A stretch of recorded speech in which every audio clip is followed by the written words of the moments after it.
ஒன்றுமில்லையே, கூடாதது ஒன்றுமில்லையே, கூடாதது ஒன்றுமில்லையே, தேவனால் கூடாதது கூடாதது ஒன்றுமில்லையே, தேவனால் கூடாதது கூடாதது ஒன்றுமில்லையே, மனுஷனால் கூடாதது தேவனால் கூடுமே, மனுஷரால் கூடாதது தேவனால் கூடுமே, மனுஷரால் கூடாதது தேவனால் கூடுமே, மனுஷரால் கூடாதது தேவனால் கூடுமே, கூடாதது ஒன்றுமில்லையே, கூடாதது ஒன்றுமில்லையே, கூடாதது ஒன்றுமில்லையே, கூடாதது ஒன்றுமில்லையே, தேவனால் கூடாதது கூடாதது ஒன்றுமில்லையே, தேவனால் கூடாதது கூடாதது ஒன்றுமில்லையே. ஒரு வார்த்தை சொன்னாரே, வேலைக்காரன் சொஸ்தமானானே, ஒரு வார்த்தை சொன்னாரே, வேலைக்காரன் சொஸ்தமானானே, சுத்தமாகி என்று சொன்னாரே, குஷ்டரோகி சுத்தமானாரே, சுத்தமாகி என்று சொன்னாரே, குஷ்டரோகி சுத்தமானாரே, கூடாதது தேவனால் கூடுமே, மனுஷரால் கூடாதது தேவனால் கூடுமே, மனுஷரால் கூடாதது தேவனால் கூடுமே, மனுஷரால் கூடாதது தேவனால் கூடுமே, கூடாதது ஒன்றுமில்லையே, கூடாதது ஒன்றுமில்லையே, கூடாதது ஒன்றுமில்லையே, கூடாதது ஒன்றுமில்லையே, தேவனால் கூடாதது கூடாதது ஒன்றுமில்லையே, தேவனால் கூடாதது கூடாதது ஒன்றுமில்லையே. லாசருவே வா என்றாரே, மரித்தவன் பிழைக்கானே, லாசருவே வா என்றாரே, மரித்தவன் பிழைக்கானே, எழுந்திரு என்று சொன்னாரே, யாயின் மகள் பிழைத்தாரே, எழுந்திரு என்று சொன்னாரே, யாயின் மகள் பிழைத்தாரே, மனுஷரால் கூடாதது தேவனால் கூடுமே, மனுஷரால் கூடாதது தேவனால் கூடுமே, மனுஷரால் கூடாதது தேவனால் கூடுமே, மனுஷரால் கூடாதது தேவனால் கூடுமே. கர்த்தருக்கு ஸ்தோத்திரம். 2 சாமுவேல் 21 அதிகாரம். இது ஒரு நல்ல இன்னொரு விஷயத்தை குறித்து பார்க்கலாம். ஒவ்வொரு அதிகாரத்திலையும் ஒரு சம்பவம் அல்லது 2 சம்பவங்கள். இங்கே ஒரு 2 சம்பவங்கள் இங்கே சொல்லப்பட்டிருக்குது. ஒன்று, தாவீது நாட்களில் ஒரு 3 வருஷம் ஓயாத பஞ்சம் உண்டாயிட்டான். ஒரு பஞ்சம் ஒரு 3 வருஷம் நடந்திருக்கு. அப்போ அந்த 3 வருஷம் உண்டான போது தாவீது கர்த்தருடைய சமூகத்தில் விசாரிக்கிறான். அப்போ முதல் 2 வருஷங்களில் நினச்சா அந்த யுத்தங்கள் நடந்துச்சு, அது நடந்துச்சு, அதனால் வர்ற பஞ்சமாக இருக்கும் அப்படின்னு விட்டுட்டான். இப்போ கர்த்தருடைய சமூகத்தில் விசாரிக்கிறான். அது 3வது வருஷம் தான் விசாரித்த மாதிரி தான் தெரியுது அங்கே. அப்போ விசாரிக்கிறான். அப்போ கர்த்தர் சொல்கிறாரு, கிபியோனியரை போட்ட சவுலுக்காகவும் இரத்த பிரியரான அவன் வீட்டாருக்காக உண்டாயிற்று. அப்போ ஏதோ ஒரு சவுலுக்கும் சவுளுடையதான வீட்டாருக்கும் அங்கே பக்கமாக குடியிருந்தான கிபியோனியருக்கும் ஏதோ ஒரு தகராறு வந்து அதில் என்ன செஞ்சுருக்கான், சில கிபியோனியரை வெட்டி போட்டிருக்கிறான் சவுல். இந்த சம்பவம் வேதாகமத்தில் எங்கும் பதிவு செய்யப்பட்டது போல இல்லை. ஆனால் ஏதோ ஒரு காலகட்டத்தில் சவுளுடையதான ஆட்சி காலத்தில் நடந்திருக்குது. இந்த கிபியோனியர் யார்? யோசுவா காலத்தில். கிபியோனியர் கானானிய வகுப்பை சார்ந்தவங்க. அவங்க கொல்லப்பட வேண்டியவங்க தான். அவங்களும் நிராகரிக்கப்பட வேண்டியவங்க. ஆனாலும் யோசுவாவோடு தந்திரமாக அவங்க உடன்படிக்கை பண்ணி கொண்டதுனால அவங்க வந்து கிபியோனியரை அவங்க பாதுகாக்க கடனாளிகள் ஆகிட்டாங்க. அவங்க உடன்படிக்கை நிமித்தம் கிபியோனியர்கள் எருசலேமிலே தேவ ஜனங்களோடு கூட இருக்கிறார். அவர்கள் தேவனுடைய ஆலயத்தில் அவங்க பணிவிடை செய்கிறவர்களாக விறகு பலிக்கு தேவையான விறகு பொறுக்கிறவர்களாகவும் தண்ணீர் சுமக்கிறவர்களாகவும் சுத்தம் செய்கிறவர்களாகவும் அந்த கிபியோனியர்கள் பயன்பட்டாங்க. இவர்களை எப்படியோ என்ன செஞ்சுட்டான், அவங்களோட இந்த பிரச்சனையில் சிலரை கொன்று போட்டுட்டான். இப்போ இந்த 3 வருஷம் யுத்தம் நடக்கு, இந்த இப்போ பஞ்சம் வந்துருச்சு. இந்த பஞ்சத்துக்காக என்ன செய்கிறாங்கன்னா, ஆமாம், அப்போ கிபியோனியரை அழைக்கிறான். கிபியோனியர்களை அழைப்பித்தான். கிபியோனியர்களோ அவனை பொறுத்து சொல்லப்பட்டிருக்குது. ஆமாம், அவங்க வந்து இஸ்ரேல் புத்திரருக்காகவும் யூதாவுக்காகவும் காண்பித்த வைராக்கியத்தால் அவளை வெட்ட வகை தேடினான் அப்படின்னு சொல்லி பார்க்கணும். ஆகையினால தாவீது கிபியோனியரை பார்த்து, நான் உங்களுக்கு செய்ய வேண்டியது என்ன, நான் உங்களுக்கு என்ன செய்யணும், அதாவது அவங்கள வந்து இப்படி ஒரு பிரச்சனைன்னு கேள்விப்பட்டவுடனே அவங்கள போய் அவங்கள்ட்ட போய் என்ன செய்யணும்னு சமாதானமாக கேட்குறேன். என்ன நீங்கள் விரும்புகிறீங்க, உங்களுக்கு வெள்ளியும் பொண்ணும் வேணுமா, அதை காசு பணம் வேணுமா, என்ன உங்களுக்கு எதிர்பார்க்குறீங்க, இது வந்து உங்களால் நிமித்தம் வந்ததான நாங்கள் உங்களை சவுல் நான் கொல்லலை, ஆனால் எங்களுடைய முந்தின ராஜா வந்து எங்களுடையவர்கள் உங்களை கொன்று போட்டாங்க, இந்த சாபம் எங்கள் மேலே வந்து அதனால் பஞ்சம் வந்திருக்குது, இந்த பஞ்சம் வந்து மாறி செழிப்பு வர்றதற்கு இதற்காக பரிகாரம் ஒன்று நாங்கள் செய்ய விரும்புகிறோம், அதற்காக கிபியோனியரே நாங்கள் உங்களுக்கு என்ன செய்யணும் அப்படின்னு கேட்குறாங்க. அப்போ அவங்க சொல்கிறாங்க, எங்களுக்கு எல்லாரையும் கொண்டு போகணும் விருப்பம் இல்லை, நீங்கள் எனக்கு என்ன செய்யணும்னா அந்த சவுளுடையதான குமாரில் 7 பேரை நீங்கள் என்ன செய்யணும், ஆமாம், அங்கே கிபியாவில் தூக்கி போடுவதற்கு அவங்கள வந்து தூக்கிலிட நான் ஒப்பு கொடுக்கப்படணும்னு சொல்கிறான். வேறு வழி இல்லாமல் தாவீது 7 பேரை கொடுக்குறாரு. அதில் மேவி போசத்தை மட்டும் என்ன செஞ்சு கொடுக்குறாரு, பாதுகாத்து கொள்கிறத பார்க்குறாரு. அவங்க அப்படியே அவங்க தூக்கி போட்டாங்க. அதன் பின்பதாக என்ன செய்யப்பட்டாங்க, கொன்று போட்டதுக்கு அப்புறம் ஒரு செழிப்பு உண்டானதுங்கிறத அதுக்கு அடுத்த 9ஆம் வசனத்தில் நம்ம பார்க்குறோம். இதுக்கு இடையில் இந்த தூக்கி போடப்பட்ட 7 பேருடையதான அந்த பாடியை பிரேதத்தை ஒரு சகோதரி ரிஸ்பால் அப்படிங்கிற ஒரு சகோதரி என்ன செஞ்சுருக்கிறாங்க, அது மேலே ஒரு சாக்கு துணி போட்டு அவங்க என்ன செஞ்சுருக்கிறாங்க, பாதுகாத்துருக்குறாங்க. ஆகாயத்து பனி மழையெல்லாம் அவங்க மேலே என்ன செஞ்சுருக்காங்க, பாதுகாத்துருக்குறாங்க. அதுக்கப்புறமாக அதை கேள்விப்பட்டு அந்த தாவீது அதை கேள்விப்பட்டு அவர்களுடைய பாடியும் சில நாட்கள் இருந்திருக்கும் போல் தெரியுது அந்த பாடி, அதுக்கப்புறம் அங்கே சவுல் அவங்களுடையதான யோனத்தான் அவங்களுடைய எலும்பு யாபேசின் மனுஷர் அடக்கம் பண்ண அதையும் எடுத்துக்கொண்டு வந்து இந்த 7 பேரையும் சேர்த்து அங்கே சவுளுடைய ஊராகிய பென்யமீன் தேசத்தில் அங்கே கீசினுடைய கல்லறையில் நல்லபடியாக நல்லடக்கம் செய்தானா. அதுக்கப்புறம் தாவீது ஜெபம் பண்ண ஜெபத்திற்கு ஆண்டவர் பதில் தந்தார். தேவன் தேசத்திற்காக செய்யப்பட்ட வேண்டுதலை கேட்டள்ளினார்.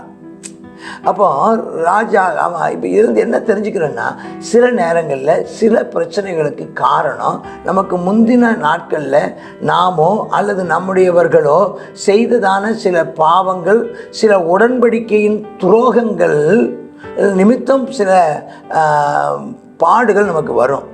அப்படிப்பட்ட நேரத்தில் நாம் அதற்கு பரிகாரம் செய்ய வேண்டியது அவசியம். அப்படி நம்மளாலே உடன்படிக்கை பண்ணப்பட்டவர்கள் பாதிக்கப்பட்டிருந்தால் அவர்களிடத்தில் போய் உங்கள் பாதிப்புக்கு நாங்கள் என்ன விதமாக பரிகாரம் செய்ய முடியும்னு கேட்டு அந்த பரிகாரம் செய்யணும். அவங்க இதே மாதிரி கிபியோனியர் மாதிரி கொல்லப்படணும்னு சொன்னால் இப்போ இந்த காலத்தில் கொல்லப்படுதல் ஆகாது. மன்னிப்பு கேட்க வேண்டியதால் மன்னிப்பு கேட்குதலும் அல்லது பொருளாக கொடுக்க வேண்டியதாக இருந்தால் பொருளாக கொடுத்தும் அந்த காரியத்தை நாம் சரிப்படுத்த வேண்டியதும் பரிகாரம் செய்யப்பட வேண்டியது அவசியம். வெறுமன மன்னிப்பு கேட்டால் பத்தாது, பரிகாரம் செய்ய வேண்டும். அபராதம் செலுத்தி அவர்களோடு சமாதானம் ஆகி பின்பு நாம் ஜெபித்தால் ஜெபங்கள் கேட்கப்படும். சில நேரங்களில் நம்முடைய ஜெபங்கள் கேட்கப்படாததற்கு இது கூட காரணமாக இருக்கலாம் என்பதை நாம் இன்னைக்கு கற்றுக்கொள்கிறோம். எது காரணமாக இருக்கலாம்? நம்முடைய முன்னோர்களோ நாமோ நம்முடையதான சந்ததியிலேயோ தேவனுடைய உடன்படிக்கை, அதாவது திருமண உடன்படிக்கையாக இருக்கலாம், அல்லது வேறு நிலம் ஒப்பந்தமாக இருக்கலாம், அல்லது வேறு பணம் கொடுக்கல் வாங்கல் விஷயங்களாக இருக்கலாம்.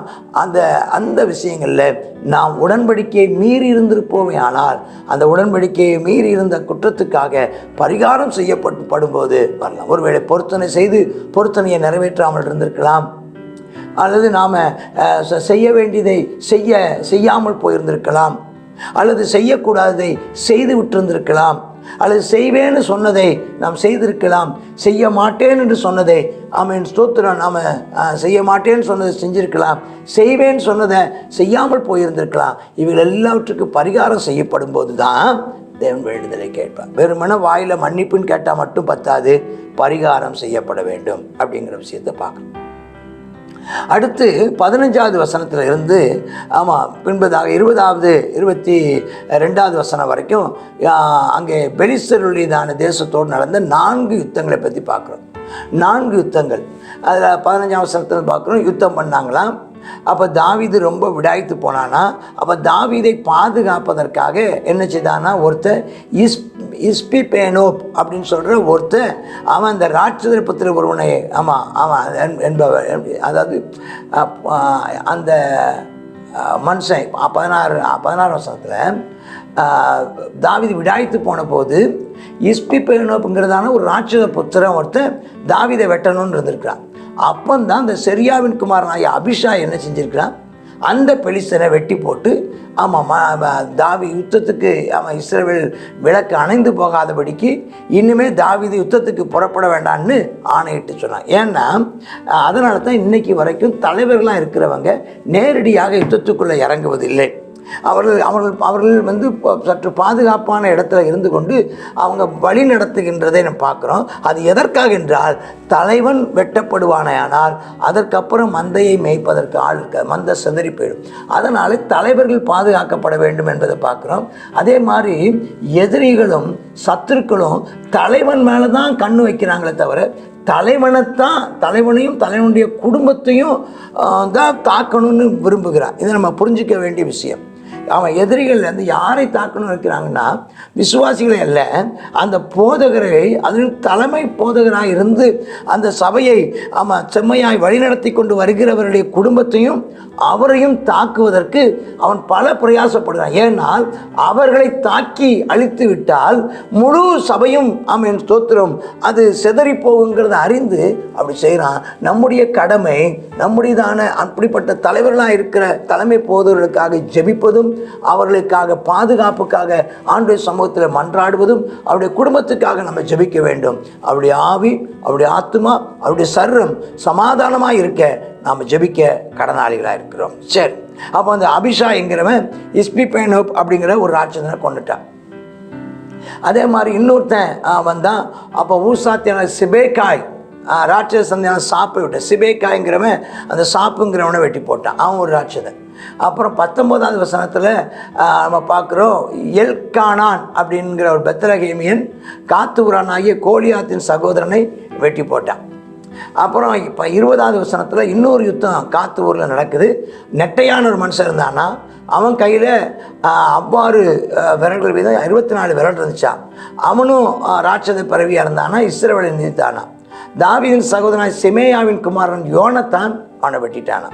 கடைசியாக 22ஆம் வசனம் எழுதுது, பதிவு செய்யப்பட்டிருக்கு. இந்த 4 பேரும் காத்தூரில் ராட்சதனுக்கு பிறந்தவங்களாம். இவங்க தாவீதின் கையினாலும் அவன் சேவகர் கையினாலும் அடிந்தார்கள். அப்போ ஏன் இப்போ 5 கூழாங்கற்களை அவன் தேர்ந்தெடுத்தான்னா, இந்த 5 பேர் அன்னைக்கே இருந்திருக்கிறாங்க. இந்த 5 பேர் இருந்ததான விஷயம் யாருக்கு? தாவீதுக்கு தெரிஞ்ச 5 கற்களை பொறுக்கி எடுத்தான். அது ஒரு கல்லினாலே கோலியாத் கொல்லப்பட்டான்.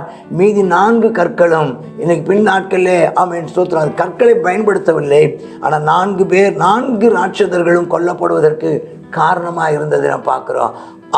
இங்கே நேரடியாக தாவீது அந்த 4 பேரை கொல்லாவிட்டாலும் தாவீது அதை கொன்றதாக பதிவு செய்யப்பட்டிருக்கிறது. இது என்ன தெரிஞ்சு கொள்கிறோம் என்றால், தலைவர்களை நாம் கனம் பண்ண வேண்டும். நம்முடைய வெற்றிக்கு ஸ்தோத்திரம் தலைவர்களையும் நாம் பெற்ற வெற்றியை அவர்களோடு கூட சேர்ந்து கொண்டாட கர்த்தர் நம்ம கிருபை ஆண்டவர் தருவாராக. எல்லாவற்றிலையும் யுத்தத்தில் ஜெயம் கொடுக்கிறவர் கர்த்தரே கொடுக்கிறார். வெற்றியை தருபவர் கர்த்தர். ஸ்தோத்திரம். இது நம்முடைய சுயபலத்தாலோ நம்முடைய திறமையினாலோ நாம் செய்கிறோம் என்று நீங்கள் ஒருவேளை பெருமைப்பட்டு கொள்ளாதீங்க. கர்த்தர் அவர்களோடு கூட இருந்து கிரியை நடப்பித்தார். இது எல்லாவற்றுக்கும் எல்லா கணத்துக்கும் எல்லா துதிக்கும் பாத்திரர் கர்த்தர் என்பதை அறிந்து கர்த்தரை மகிமைப்படுத்துவோமாக. ஆமேன், ஆமேன். God bless you. 2 சாமுவேல் 21வது அதிகாரத்தை பார்க்குறோம். 21வது அதிகாரத்தில் தாவீது நாட்கள்லேயும் ஒரு 3 வருட பஞ்சம் அப்படின்னு சொல்லி பார்க்குறோம். இதற்கு காரணம் என்ன? அது சவுல் என்ன செய்தானா, கிபியோனியரை கொன்று போட்டதினால் அப்படின்னு பார்க்குறோம். பாருங்கள், தேவன் அதுலேயும் கவனமாக இருக்கிறார். தேவன் ஈஸியாக எந்த ஆசீர்வாதத்தை என்ன செய்ய மாட்டார், கொடுக்க மாட்டார். பாவங்கள் மன்னிக்கப்படணும், பரிகரிக்கப்படணும். ஆமாம், அந்த பரிகரிக்கப்பட்ட பிறகு தான் என்ன செய்வார், அந்த ஆசீர்வாதத்தை தேவன் கொடுப்பார். அது வரைக்கும் கொடுக்க மாட்டார். அப்போ இந்த நாட்களில் ஏற்பட்டதான இந்த பஞ்சத்தை குறித்து பார்க்குறோம். அப்போ அதற்கு காரணம் என்னன்னு விசாரிக்கும் போது இது தேவன் வெளிப்படுத்துகிறார். அப்போ என்ன செய்கிறாங்க, சவுலுடைய குடும்பத்தில் உள்ள 7 பேரை அவன் தூக்கில் போடுவதற்காக கேட்டுக்கொள்கிறார்கள். அவர்கள் 7 பேரும் தூக்கில் போட்டு அதுக்கப்புறம் அவர்களை அடக்கம் பண்ண பிறகு தான் என்ன செய்கிறது, மழை பெய்கிறத நம்ம இதில் பார்க்குறோம். அப்போது இன்றைக்கும் தன் பாவங்களை மறைக்கிறவன் வாழ்வடைய மாட்டான், அவைகளை அறிக்கை செய்து விட்டு விடுகிறவனோ இரக்கம் பெறுவான் அப்படின்னு சொல்லப்பட்டிருக்கிறது. ஆகையினால நம்ம என்ன செய்யணும், பாவத்தோடு போய் ஜோம் பண்ணி வேஸ்ட். நம்ம என்ன செய்யணும், முதலாவது பாவ மன்னிப்பு கேட்டு நம்ம என்ன அதற்குரிய பரிகாரத்தை நம்ம செலுத்தி அதுக்கு பின்பதாக நம்ம தேவனிடத்தில் ஜெபிக்கும் போது தான் அந்த ஜெபம் நமக்கு கேட்கப்படும் என்று சொல்லப்பட்டிருக்கிறது. அப்பொழுது என்ன செய்தார், தேவன் தேசத்திற்காக செய்யப்பட்டதான வேண்டுதலை கேட்டறினார் என்று சொல்லப்பட்டிருக்கு. நம்ம தேசத்துக்காக அதிகமாக ஜெபிக்கிறோம். இந்த பாவிகள் மனம் திரும்பும்படியாக நம்ம ஜெபிப்போம். அதுதான் வேதம் சொல்லுகிறது. நம்ம என்ன செய்யணும், ஒரு துன்மார்க்கனும் கெட்டுப்போவது அவருடைய சித்தம் அல்ல, மனம் திரும்பி பிழைப்பதே அவர் சித்தமுள்ளவராக இருக்கிறான்னு சொல்லப்பட்டபடி அந்த பாவிகளுக்காக அவர்களும் ரட்சிப்பை சுதந்திரத்துக்கொள்ளணும். அவங்களும் இயேசுவை தங்கள் சொந்த ரட்சகராக ஏற்றுக்கொள்ளும்படியாக நாம் ஜெபித்துக்கொள்வோம். அடுத்ததாக தாவீதுடையதான விளக்கு அணைந்து போகாதபடிக்கு, இஸ்ரவேலின் விளக்கு அணைந்து போகாதபடிக்கு நீ யுத்தத்துக்கு வர வேண்டாம் என்று சொல்லி என்ன செய்கிறாங்க, தாவீதை பாதுகாத்து கொள்ளுகிற விஷயத்தை குறித்து நம்ம இந்த இடத்துல பார்க்குறோம். அப்போ என்ன செய்யணும், அந்த தலைவர் பாதுகாக்கப்பட வேண்டியது அவசியம். நம்ம அதிகமாக நம்ம என்ன செய்யணும், தலைவர்களுக்காக பைபிளே சொல்லப்பட்டிருக்கிறது, தேசத்தில் உள்ள அதிகாரிகளுக்காக ஜெபியுங்கள் அப்படின்னு சொல்லப்பட்டிருக்கு. அதே போல் சபையில் உள்ளதான தலைவருக்காக, தலைமை பொதுவருக்காக அதிகமாக ஜெபிக்க வேண்டும். ஏன்னா என்ன செய்வோம், மேய்ப்பனை வெட்டுவேன், மந்தைகள் என்ன செய்யப்படும், சிதறடிக்கப்படும் என்பது தான் சொல்லப்பட்டதான காரியம்னு சொல்லி பார்க்குறோம். இன்றைக்கி அந்த மேய்ப்பனை வெட்டிடணும், அந்த தலையை என்ன செய்யணும், எடுத்துட்டோம்னா பிறகு என்ன செய்ய வேண்டாம், நம்ம கஷ்டப்பட வேண்டாம்னு என்ன செய்வாங்க, தலைவரை மாத்திரம் தாக்குறதுக்குன்னு பிசாசு கங்கணம் கட்டி செயல்படுவான். நம்ம என்ன செய்வோம், ஜெபிப்போம், தலைவர்களுக்காக அதிகமாக ஜெபிப்போம். கர்த்தர் நம்மை பாதுகாப்பாராக. அதில் என்ன செய்யுது, ஒரு 4 விதமான ராட்சதர்கள், 4 விதமான ராட்சதர்களை அழித்த 4 விதமான தேவனுடைய பிள்ளைகளை குறித்து. முதலாவது அபிஷாய் ஒருத்தனை கொன்று போட்டான், ஒரு ராட்சதனை. அடுத்ததாக சிபக்காய் ஒருத்தனை கொன்று போட்டான்.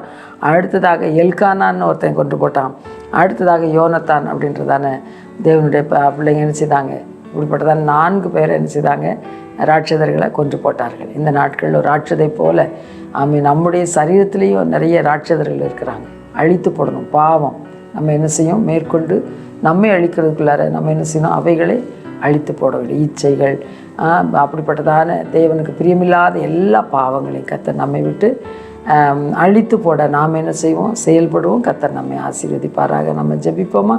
கர்த்தாவே ஸ்தோத்திரப்பா, இந்த நாளிலும் கர்த்தாவே அப்பா ஸ்தோத்திரம் ஸ்தோத்திரம் ஸ்தோத்திரம் ஏசப்பா. அந்த கிபியோன் நிமித்தமாக ஏற்பட்டதான அந்த கர்த்தாவே அப்பா பிரச்சனையை பார்க்குறோம் ஆண்டவரே. இந்த கிபியோனியரை கர்த்தாவே சவுல் அழித்து போட்டதுனால கர்த்தாவே இவ்வளவு பெரியதான ஒரு அப்பா ஒரு சேதம், தேசத்தில் பஞ்சம் உண்டாகிறத பார்க்குறோம். நீர் கர்த்தாவே அப்பா காண்கிற தேவன் ஆண்டவரே, நீர் எல்லாவற்றையும் நியாயத்திலே கொண்டு வந்து நிறுத்துகிற தேவன் என்பதை நாங்கள் பார்க்கிறோம் அப்பா. கர்த்தாவே ஸ்தோத்திரம் அப்பா. ஆமேன் அப்பா. உன் இளமையிலே சந்தோஷப்படு, வாலிப நாட்கள் சந்தோஷமாக்கட்டும். ஆமேன். உன் கண்ணின் காட்சிகளும் நெஞ்சின் வழிகளும் நட. ஆனாலும் இவர்கள் எல்லாவற்றையும் கர்த்தர் வந்து நியாயத்தில் நிறுத்துவார் என்பதை அறி என்று சொன்னது போல கர்த்தாவே எல்லாவற்றிற்கும் கர்த்தாவே நியாய தீர்ப்பு வைத்திருக்கிறீர் ஆண்டவரே. கர்த்தாவே ஸ்தோத்திரப்பா. ஆமேன். அந்த நியாய தீர்ப்பு நாளில் கர்த்தாவே ஸ்தோத்திரம் அப்பா. ஆமேன். கணக்கொப்புவிக்கத்தக்கதாக தேவரீர் கர்த்தாவே அப்பா ஸ்தோத்திரம் ஆண்டவரே. ஆமேன். எங்களை பரிசுத்தப்படுத்துவீராக கர்த்தாவே. இப்படிப்பட்டதான எல்லா தீழ்ப்பானவைகளுக்கும் கர்த்தாவே ஆமேன் அப்பா. எங்களுடைய தேசத்தையும் எங்களையும் எங்களுடைய சபையை விலக்கி பாதுகாத்து கொள்ள வேண்டுமாய் உம்முடைய சமூகத்தில் ஜெபிக்கிறோம் கர்த்தாவே அப்பா. உம்முடைய சமூகத்தில் ஆமேன் அப்பா எங்களை தாழ்த்துகிறோம். இந்த நாட்களிலும் கர்த்தா அந்த ராட்சதர்கள் ஆமேன் சபையிலேயும் எங்கள் சரீரத்துக்குள்ளாரையும் கத்தாவே ஸ்தோத்திரம் அப்பா, எங்களை கெடுத்து போடாதபடிக்கு, சபையை கெடுத்து போடாதபடிக்கு, தேசத்தை கெடுத்து போடாதபடிக்கு இந்த ராட்சதர்களை கத்தாவே அப்பா ஸ்தோத்திரம் அழிக்க தேவரீர் அப்பா ஸ்தோத்திரம் ஆண்டவரே, நீர் வைத்திருக்கிறதான ஆயுதங்களுக்காக நன்றி செலுத்துகிறோம் அப்பா. கத்தாவே ஸ்தோத்திரம் அப்பா. ஆமேன், அல்லேலூயா. கத்தாவே இவர்களை ஆமேனப்பா சங்கரிக்கிறதான எல்லாரையும் கத்தாவே நீர் சங்கரித்து நீர் ஜெயம் சிறக்கிற தேவன், எங்களுக்காக யாவற்றை செய்து முடித்த தேவன் ஆண்டவர். எங்களுக்கு இன்னும் பலன் தாரும், இன்னும் எல்லா சத்துருடைய கிரியைகளை அழித்து போட கிருபை தாரும். இயேசுவின் நாமத்தில் ஜெபிக்கிறோம் எங்கள் நல்ல பிதாவே, ஆமேன்.